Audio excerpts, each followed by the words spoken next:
যুক্তরাষ্ট্রের president Donald Trump ও রাশিয়ার president Vladimir Putin আগামী ১৫ আগস্ট আলাস্কায় সরাসরি বৈঠকে বসতে যাচ্ছেন, যার মূল আলোচ্য বিষয় ইউক্রেন রাশিয়া যুদ্ধের অবসান এবং সম্ভাব্য শান্তি চুক্তি। ট্রাম্প প্রকাশ্যে জানিয়েছেন, তার প্রস্তাবিত শান্তির পরিকল্পনায় ভূখণ্ড বিনিময় অন্তর্ভুক্ত থাকতে পারে, অর্থাৎ যুদ্ধবিরতির শর্ত হিসেবে রাশিয়ার নিয়ন্ত্রণে থাকা কিছু অঞ্চল আনুষ্ঠানিকভাবে রাশিয়ার অংশ হিসেবে স্বীকৃতি পেতে পারে, আর বিনিময়ে কিছু সীমান্ত অঞ্চল ইউক্রেন ফিরে পেতে পারে। এ প্রস্তাব ইউক্রেনের জন্য রাজনৈতিক ও সাংবিধানিকভাবে অত্যন্ত স্পর্শকাতর, কারণ তাদের সংবিধান অনুযায়ী কোনো ভূখণ্ড ছাড় দিতে হলে জনগণের গণভোট আবশ্যক, যা যুদ্ধের সময় কার্যত অসম্ভব।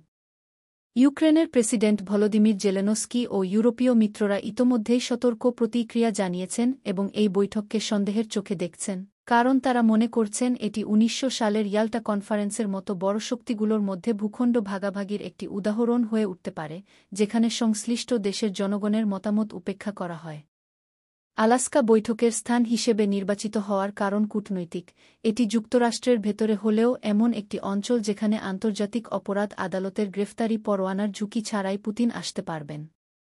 বৈঠক থেকে সুনির্দিষ্ট ফল আসবে কিনা তা এখনও অনিশ্চিত, তবে যদি ভূখণ্ড বিনিময়ের ভিত্তিতে কোনো সমঝোতা হয়, তাহলে এটি শুধু ইউক্রেনের সার্বভৌমত্বকেই নয়, পুরো ইউরোপীয় নিরাপত্তা কাঠামোকেও দীর্ঘমেয়াদে প্রভাবিত করতে পারে।